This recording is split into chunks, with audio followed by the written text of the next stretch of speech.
معزز سامعین السلام علیکم۔ خلیل جبار کی پراسرار کہانیوں کے مجموعے سے آج 5ویں کہانی خوف کا شکار آپ کے پیش خدمت ہے۔ آپ سب سے گزارش ہے کہ میری ویڈیوز کو زیادہ سے زیادہ لائک اور شیئر کر کے میری حوصلہ افزائی کیجیے تاکہ میں اسی طرح اچھی کہانیاں آپ کے پیش خدمت کر سکوں۔ جب سے رومی کی شادی ہوئی تھی وہ ایک عجیب خوف کا شکار تھی۔ جب تک اس کا شوہر عمران اس کے ساتھ تھا اسے اپنے کمرے سے اتنا خوف نہیں آتا تھا جتنا اب آنے لگا تھا۔ عمران جس کمپنی میں کام کرتا تھا اس کمپنی نے اسے 2 سال کے لیے بیرون ملک بھیج دیا تھا۔ وہ بھی بہت خوش تھا۔ اس طرح عمران کو زیادہ رقم کمانے کا موقع ہاتھ آ گیا تھا۔ 2 سال کا معاہدہ پورا ہو جانے پر اسے واپس اپنے ملک آ جانا تھا اور 2 سال میں وہ اتنی دولت کمانے میں کامیاب ہو جاتا کہ اپنا ذاتی گھر خرید لے۔ عمران کے والد شرف الدین کی بڑی خواہش تھی کہ وہ اپنا ذاتی مکان خرید کر اس میں اپنی زندگی گزارے، مگر ساری زندگی ان کی کرائے کے مکانات میں ہی گزری تھی۔ زندگی میں انہوں نے یہ اچھا کام کیا تھا کہ اپنے بیٹے عمران کو پڑھا لکھا دیا تھا۔ اس کی اعلیٰ تعلیم کے سبب ہی پرائیویٹ کمپنی میں اچھے عہدے کی نوکری مل گئی تھی۔ شرف الدین اچھی تعلیم نہ ہونے کے سبب ساری زندگی محنت مزدوری کرتے رہے۔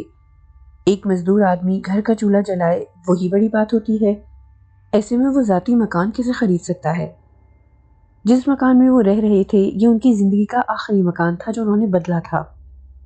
عمران کی شادی کے 6 ماہ بعد کی زندگی نے شرفو کو مہلت نہ دی اور ان کا انتقال ہو گیا تھا۔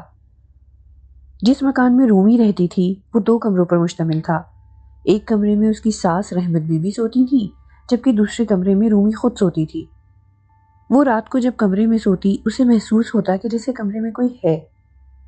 آج بھی وہ تھکی ہاری بستر پر لیٹی تو فوراً ہی نیند آ گئی۔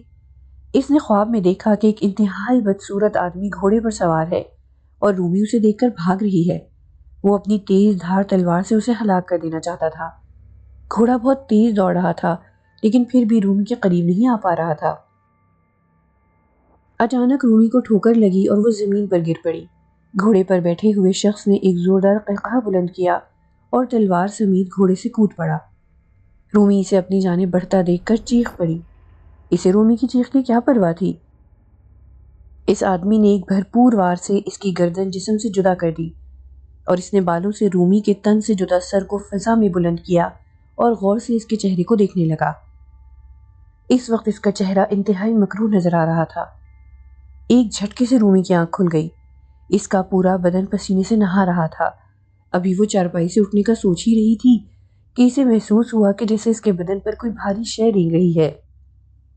اس کے وزن سے رومی کا سانس گھٹنے لگا تھا۔ بڑی مشکل سے اس کے منہ سے چیخ نکلی۔ رومی کے منہ سے چیخ کا نکلنا تھا کہ وہ شے اس کے بدن پر سے اپنا وزن کم کرتی چلی گئی۔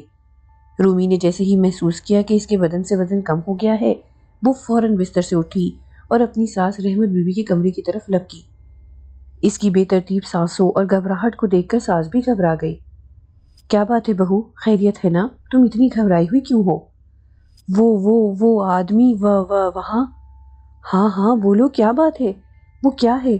لیکن پہلے ٹھہرو، تم یہ پانی پی لو تاکہ تمہاری گھبراہٹ دور ہو۔ رحمت بی بی نے ایک گلاس رومی کی طرف بڑھایا۔ رومی نے جیسے تیسے کر کے پانی کا گلاس پی لیا۔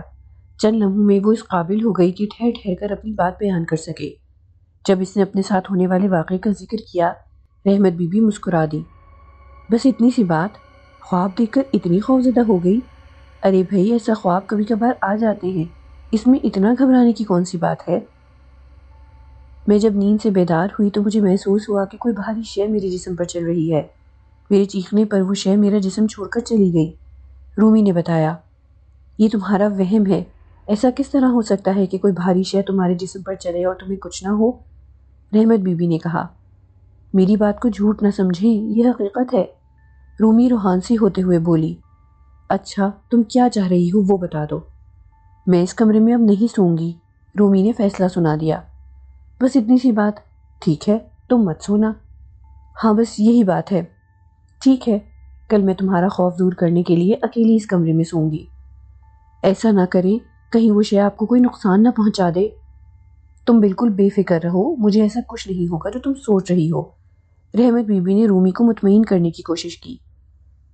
دوسری رات آنے پر رومی کے بار بار منع کرنے پر بھی رحمت بی بی اس کمرے میں سو گئی۔ وہ رومی کو مطمئن کرنے کو کمرے میں بظاہر سو رہی تھی لیکن وہ جاگ رہی تھیں۔ اندر سے وہ بھی خوفزدہ تھیں کہ کہیں واقعی اس کمرے میں آسیب نہ ہو، کیونکہ آسیب ہی مختلف شکل میں آ کر تنگ کرتے ہیں۔ آدھی رات بیت چکی تھی، ان کی آنکھوں سے نیند دور تھی۔ بار بار کروٹیں بدل بدل کر نیند کو لانے کی کوشش میں کامیاب نہیں ہو رہی تھی۔ پھر نہ جانے کب انہیں نیند آ گئی۔ ایک خوفناک شکل کا کالا بلہ تیزی سے اس کی جانب آیا۔ اسے دیکھ کر رحمت بی بی کی گھگی بند گئی۔ بے اختیار ان کا دل چاہا کہ وہ بستر سے اٹھ کر بھاگ جائیں، مگر ہمت ساتھ نہیں دے رہی تھی۔ وہ کالا بلہ چھلانگ لگا کر ان کے پیٹ پر سوار ہو گیا۔ وہ بہت وزنی تھا۔ انہیں اپنا سانس گھٹتا ہوا محسوس ہونے لگا۔ آنکھیں باہر کو ابلنے لگی۔ کالا بلہ اپنے پچھلے دونوں پاؤں پر کھڑا ہو گیا۔ آگے کے دونوں پاؤں کے پنجے اس نے رحمت بی بی کے سامنے لہرائے۔ ان پنجوں میں تیز دھار ناخن چمک رہے تھے۔ وہ حیرت سے ناخنوں کو دیکھنے لگی۔ کالا بلہ تیزی سے حرکت میں آیا اور اس نے وہ ناخن رحمت بی بی کے پیٹ میں داخل کر کے پیٹ پھاڑ ڈالا۔ پیٹ پھٹنے کی دیر تھی کہ اس میں سے سرخ خون تیزی سے بہنے لگا۔ بڑی بی میں نہ جانے کہاں سے اتنی ہمت آ گئی تھی کہ انہوں نے زور سے کالے بلے کو دھکا دیا اور خود اپنے پیٹ کو پکڑ کر چیختی ہوئی تیزی سے کمرے سے باہر دوڑ پڑی۔ ان کی کچھ سمجھ میں نہیں آ رہا تھا کہ یہ سب کیسے ہو گیا۔ کیا ہوا امی؟ رومی نے کمرے سے باہر آتے ہوئے پوچھا۔ ارے کم وقت بلے نے میرا پیٹ پھاڑ دیا ہے۔ لیکن پیٹ تو بالکل ٹھیک لگ رہا ہے۔ ارے ہاں واقعی میرا پیٹ بالکل ٹھیک ہے، مگر کمرے میں مجھے ایسا لگا تھا کہ اس منحوس کالے بلے نے پیٹ پھاڑ دیا ہے اور سرخ خون بھی تیزی سے بہہ رہا ہے۔ میں نے کہا تھا نا کہ اس کمرے میں کچھ ہے، رومی نے کہا۔ ہاں بیٹی تم نے ٹھیک ہی کہا تھا، تمہارا کمرہ آسیبی ہے۔ عمران بھی ملک سے باہر چلا گیا ہے، سمجھ میں نہیں آ رہا کیا کریں۔ کہیں ہمیں یہ آسیب نقصان نہ پہنچا دے، رومی نے کہا۔ ہاں تنگ کرنا تو شروع کر دیا ہے، کسی دن نقصان بھی پہنچا سکتا ہے۔ ہمیں آسیب سے بچنے کے لیے کچھ نہ کچھ کرنا پڑے گا۔ رحمت بی بی گہری سوچ میں ڈوب گئی تھی، جیسے انہیں کچھ یاد آ گیا اور پھر وہ بولی، آؤ بیٹی تمہارے کمرے میں چل کر کچھ سوچتے ہیں۔ رحمت بی بی نے آگے بڑھتے ہوئے کہا۔ امی کیا بات ہے؟ آپ مجھے بہت زیادہ گھبرائی ہوئی لگ رہی ہیں۔ ہاں ایسی ہی بات ہے، مجھے کچھ یاد آ گیا ہے۔ کیا یاد آ گیا ہے؟ آج سے 15 سال پہلے جہاں میں رہتی تھی وہاں ہمارے پڑوس میں بھی ایسے ہی واقعات رونما ہونے لگے تھے۔ کیسے واقعات؟ اس طرح کے جیسے اب ہمارے ساتھ ہو رہے ہیں۔ اس گھر کے لوگوں کو ڈرایا جانے لگا تھا۔ جب انہوں نے اس کا نوٹس نہیں لیا تو پھر ایک دن اس گھر میں جو آسیب تھا وہ ان کی جوان لڑکی کے جسم میں داخل ہو گیا اور اس نے گھر میں توڑ پھوڑ کرنا اپنا معمول بنا لیا تھا۔ کبھی وہ لڑکی گھر کے لڑکوں کو مارتی، کبھی انہیں دبوچ کر ان کی پیٹھ پر سوار ہو جاتی تھی۔ ایسا کرتے ہوئے وہ اتنی طاقتور ہو جاتی تھی کہ کسی کے قابو میں نہیں آتی تھی۔ کئی لوگ مل کر اس لڑکی کو قابو کرتے تھے، اسے رسیوں میں جکڑ دیتے تھے، تب کہیں جا کر قابو میں آتی تھی۔ پھر کیا ہوا؟ ان لوگوں نے کسی مولوی سے علاج کروایا تھا۔ لڑکی کا علاج ہو جانے پر وہ گھر خالی کر کے چلے گئے، اس لیے کہ مولوی صاحب نے بتایا تھا کہ انہوں نے لڑکی کا علاج ضرور کر دیا ہے، مگر اس گھر میں جو مخلوق رہتی ہے وہ پھر کسی اور کے جسم میں داخل ہو کر اس لڑکی سے زیادہ تمہیں پریشان کرے گی۔ اس لیے ان لوگوں کا گھر خالی کر دینا ہی ان کے حق میں بہتر ہے، اور آج تک وہ گھر انسانوں سے آباد نہ ہو سکا، ابھی تک خالی ہے۔ تو کیا ہمیں بھی یہ گھر خالی کرنا پڑے گا؟ رومی سوچ میں پڑ گئی۔ تم پریشان مت ہو، مجھے کچھ سوچنے دو، یہ کہتے ہوئے وہ خاموش ہو گئی تھیں۔ صبح ناشتے سے فارغ ہو کر وہ رومی کے پاس آئیں۔ رومی بیٹی میں عمران کے ماموں کے پاس جا رہی ہوں۔ امی مجھے اکیلے میں ڈر لگے گا، رومی نے کہا۔ تم ڈرو نہیں، اگر ڈر محسوس ہو تو برابر والے گھر سے لطیفہ ناپا کو بلا لینا، وہ بولی۔ رومی اچھا کہہ کر خاموش ہو گئی۔ رحمت بی بی کے جانے پر رومی دوپہر کے کھانے کی تیاری میں ایسی مصروف ہوئی کہ اسے ڈر و خوف کا احساس ہی نہ ہوا۔ وہ اس وقت چونکی جب ساس گھر میں داخل ہوئی۔ وہ بہت خوش دکھائی دے رہی تھی۔ ہاں بھائی میرے جانے پر کچھ ہوا تو نہیں؟ امی جان مجھے پتہ ہی نہ چلا، دن میں ویسے بھی ڈر کہاں لگتا ہے، رات کی تاریکی میں خوف محسوس ہوتا ہے۔ کیا ماموں سے ملاقات ہوئی؟ ہاں بھائی ملاقات ہو گئی، اور ملاقات کیسے نہ ہوتی، سارا دن وہ گھر میں بنائے ہوئے آستانے میں آنے والے لوگوں کے بچوں پر جھاڑ پھونک کرتے رہتے تھے۔ یہی ان کی مصروفیت اور یہی ان کا روزگار ہے، رحمت بی بی نے بتایا۔ ماموں نے کیا بتایا؟ انہوں نے یہی کہا ہے کہ ہمیں گھبرانے کی ضرورت نہیں ہے، وہ خود کسی دن گھر پر آئیں گے اور دیکھیں گے کہ آصف ہمیں کیوں تنگ کر رہا ہے۔ یہ 4 تعویذ جلانے کے لیے دیے ہیں، روزانہ ایک تعویذ جلانا ہوگا، رحمت بی بی نے بتایا۔ ماموں سے کہیں جلدی آ جائیں، خدا نخواستہ کچھ ہو نہ جائے۔ رومی نے کہا۔ تم فکر نہ کرو، کچھ نہ ہوگا، ماموں بہت پہنچے ہوئے عامل ہیں، ان کے آگے بڑے سے بڑا جن بھی ناک رگڑنے پر مجبور ہو جاتا ہے، رحمت بی بی نے بتایا۔ کیا واقعی؟ رومی چونکی۔ ہاں بھئی، مجھے تم سے جھوٹ بول کر کیا ملے گا؟ پھر ٹھیک ہے، رومی مطمئن ہوتے ہوئے بولی۔ عصر کے فوراً بعد رحمت بی بی نے ماموں کا دیا ہوا ایک تعویذ صحن میں جلا دیا اور اس کی راکھ کو نالی میں بہا دیا۔ وہ مطمئن تھی کہ اب کچھ نہ ہوگا، وہ مخلوق انہیں پریشان نہیں کرے گی۔ جب رات وہ سونے کو بستر پر لیٹیں، گھر میں سناٹا تھا، وہ پرسکون نیند سو گئیں۔ اچانک رات کا وہ جانے کون سا پہر تھا کہ انہیں ایسا محسوس ہوا کہ گھر میں جیسے بھونچال سا آ گیا ہے۔ رومی کے کمرے سے برتن پھینکنے کی آوازیں آنے لگی تھیں۔ رات کی تاریکی میں وہ آوازیں بہت زور سے سنائی دے رہی تھیں۔ برتنوں کے زمین پر گرنے اور ٹوٹنے کی آوازیں صاف سنائی دے رہی تھیں۔ خوف کے مارے وہ دونوں لرز کر رہ گئی تھیں۔ خوف و دہشت سے ان کے منہ سے کچھ نکل نہیں رہا تھا۔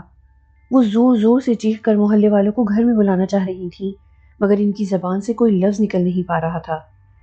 پوری رات ایسے ہی ڈرتے ہوئے گزری۔ رومی کے کمرے میں اتنے برتن نہیں تھے جتنے برتن رات بھر گرتے اور ٹوٹتے رہے۔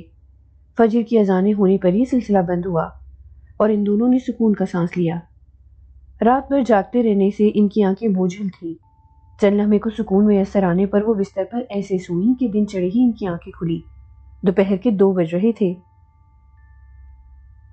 رومی نے باتھ روم جاتے ہوئے اپنے کمرے میں ایک نظر ڈالی۔ اسے حیرت کا ایک جھٹکا لگا۔ رات بھر برتن گرتے اور ٹوٹتے رہنے کی آوازیں ان دونوں ساس بہو نے صاف سنی تھیں، مگر کمرے میں ایک برتن زمین پر ٹوٹا دکھائی نہیں دے رہا تھا۔ بالکل اسی طرح صاف ستھرا دکھائی دے رہا تھا جیسے رات میں اس کمرے میں کچھ ہوا ہی نہیں ہے۔ رومی کے ساس کو بتانے پر انہوں نے بھی کمرے میں ایک نظر ڈالی اور اسے رومی کی بات سچ ثابت ہوئی۔ حیرت کی بات ہے، رات کو ایسا لگ رہا تھا کہ پتہ نہیں کتنے برتن ٹوٹ رہے ہیں، مگر کمرے میں ایک برتن بھی نہیں ٹوٹا۔ رحمت بی بی نے کہا۔ امی، یہ بڑے ہی خطرناک قسم کے آسیب ہیں جو ہمیں اس طرح تنگ کر رہے ہیں، رومی نے کہا۔ بیٹی تم فکر مت کرو، عمران کے ماموں بھی کوئی کم نہیں ہیں، وہ بھی پہنچے ہوئے ہیں۔ اگر اس آسیب کو بھگانا آسان نہ ہوتا تو وہ پہلے ہی بتا دیتے، ساس نے مسکراتے ہوئے کہا۔ عصر کے وقت دوسرا تعویذ بھی جلا دیا گیا۔ رات ہونے پر وہ دونوں ساس بہو ایک ہی کمرے میں سو گئی۔ آدھی رات گزر جانے پر شور سے ان کی آنکھ کھل گئی۔ ایسا محسوس ہو رہا تھا کہ جیسے چھت پر کوئی شادی کی تقریب ہو اور لوگ خوشیاں مناتے ہوئے رقص و محفل کی تقریب سجاتے ہوں۔ پھر کچھ دیر گزر جانے پر ایسا لگا کہ بیک وقت بہت سارے لوگوں نے چھت پر اچھل کود شروع کر دی۔ وہ دونوں سہمی ہوئی بستر پر لیٹی رہیں۔ جیسے ہی فجر کی اذانوں کی آوازیں آئیں، چھت پر ایسا سناٹا چھا گیا جیسے کوئی موجود ہی نہ ہو۔ ان کی آنکھیں نیند سے بوجھل تھیں، اس لیے سکون ہونے پر انہیں نیند آ گئی اور صبح ہونے پر ہی بیدار ہوئی۔ ناشتے سے فارغ ہو کر رومی چھت پر ڈرتے ڈرتے گئی۔ وہ دیکھنا چاہتی تھی کہ رات کو چھت پر شادی کی تقریب منعقد تھی، ضرور چھت پر پھول وغیرہ پڑے ہوں گے، مگر وہاں ایسا کچھ بھی نہ تھا۔ چھت بالکل صاف ستھری پڑی تھی۔ شام میں تیسرا تعویذ بھی جلا دیا گیا۔ حسب معمول رات میں آسیب نے انہیں ڈرانے کے لیے زور زور سے کبھی کھڑکی کبھی دروازہ بجانا شروع کر دیا۔ دروازے اور کھڑکی کو اتنے زور سے بجایا جا رہا تھا کہ ایسا محسوس ہو رہا تھا کہ ابھی ٹوٹ کر گر پڑیں گے۔ خاصی دیر دروازہ اور کھڑکی بجنے کے بعد خود ہی بجنا بند ہو گئے تھے۔ روزانہ کی طرح آج انہیں آسیب سے ڈر کب محسوس ہوا تھا۔ صبح بیدار ہو جانے پر وہ دونوں معمول کے کام میں مشغول ہو گئی تھیں۔ شام ہوئی اور چوتھا تعویذ بھی جلا دیا گیا۔ رات ہوئی اور آسیب کی موجودگی ظاہر ہو گئی۔ وہ انتہائی بدصورت شخص تھا جو بند دروازے کے اندر سے کمرے میں داخل ہو گیا تھا۔ وہ بہت غصے میں دکھائی دے رہا تھا۔ ایسے ہمیں کیا دیکھ رہا ہے، چل یہاں سے دفع ہو جا، رحمت بی بی نے اسے غصے سے دیکھتے ہوئے کہا۔ اس نے جواب میں کچھ کہا مگر وہ ایسی زبان میں تھا جو ان کی سمجھ میں نہیں آ رہی تھی۔ وہ بولتا رہا اور رحمت بی بی وہاں سے اسے چلے جانے کو کہتی رہی۔ وہ بھی ڈیٹ بنا کھڑا رہا۔ جب رحمت بی بی نے عمران کے ماموں کی دھمکی دی کہ وہ آ کر ان سے خوب نپٹے گا تو وہ خاموشی سے چلا گیا۔ اسے جاتا دیکھ کر ساس اور بہو دونوں خوش ہو گئی۔ انہیں عمران کے ماموں کی طاقت کا اندازہ ہو گیا تھا۔ آسیب پر ماموں کی دھمکی کام کر گئی تھی، وہ انہیں مزید خوفزدہ کرنے کی بجائے خاموشی سے چلا گیا تھا۔ وہ اس کے جانے پر سکون سے سو گئیں۔ شام ہونے پر دروازے پر دستک ہوئی۔ رومی نے لپک کر دروازہ کھولا۔ دروازے پر عمران کے ماموں کھڑے تھے۔ اس نے انہیں اندر آنے کو راستہ دیا ماموں اندر چلے آئے۔ انہوں نے 4 دن کی تفصیل پوچھی، ان پر جو گزری تھی وہ سب انہوں نے بیان کر دی۔ میرا شک درست تھا، وہ بولے۔ کیسا شک؟ وہ دونوں چونکی۔ یہی کہ وہ آصف تمہیں محض خوفزدہ کر کے بھگانا چاہتا ہے، وہ تمہیں کسی بھی قسم کا نقصان نہیں پہنچا سکتا۔ ماموں نے کہا۔ کیا ایسا بھی ہوتا ہے؟ رومی نے پوچھا۔ ہاں بیٹی، یہ حقیقت ہے، جنات کے وجود کو ہم جھٹلا نہیں سکتے۔ جنات کی 2 قسمیں ہیں، ایک قسم شریف ہے جو کسی کو نقصان نہیں پہنچاتی، جبکہ دوسری قسم جو شریر ہوتی ہے وہ ویران گھروں اور درختوں پر بسیرا کرتے ہیں۔ وہ انسانوں کی کمزوری سے واقف ہوتے ہیں، اس لیے انہیں خوفزدہ کرنے کو ڈراتے ہیں۔ انسانوں کو ڈرانے کے لیے یہ مختلف روپ اختیار کر لینے میں مہارت رکھتے ہیں۔ ان سے بچنے کا آسان طریقہ یہی ہوتا ہے کہ ان سے ڈرا نہ جائے۔ تم نے دیکھا، جب آصف سے نہیں ڈری تو وہ صرف میری دھمکی دینے پر فوراً دفع ہو گیا۔ یہ بات میں اس وقت بھی تمہیں بتا سکتا تھا، لیکن تمہیں میری بات کا یقین نہ آتا اور تم کسی اور ٹھگ کے پاس چلی جاتی اور اپنی جمع پونجی لٹا بیٹھتی۔ میں نے تمہیں 4 تعویذ اس لیے دیے تھے کہ میرے دیے ہوئے تعویذ جلانے سے تمہیں اعتماد پیدا ہو، اور تم نے آصف سے ڈرنا چھوڑ دیا اور دھمکی بھی دی۔ بس میں یہی چاہتا تھا کہ تم آصف سے ڈرنا چھوڑ دو اور وہ تمہیں ڈرانا چھوڑ دے گا، ماموں نے کہا۔ ہاں ماموں، واقعی ہم تعویذ جلانے سے پہلے آصف سے بہت خوفزدہ تھے اور اس گھر کو چھوڑنے کا پروگرام بنا رہے تھے۔ اب ہم میں اعتماد آ گیا ہے، اور جب اس کے ڈرانے پر ہم خوفزدہ نہیں ہوں گے تو وہ بھی ڈرانا چھوڑ دے گا، رومی نے خوش ہوتے ہوئے کہا۔ رومی کی بات سن کر ساس بھی مسکرا دی۔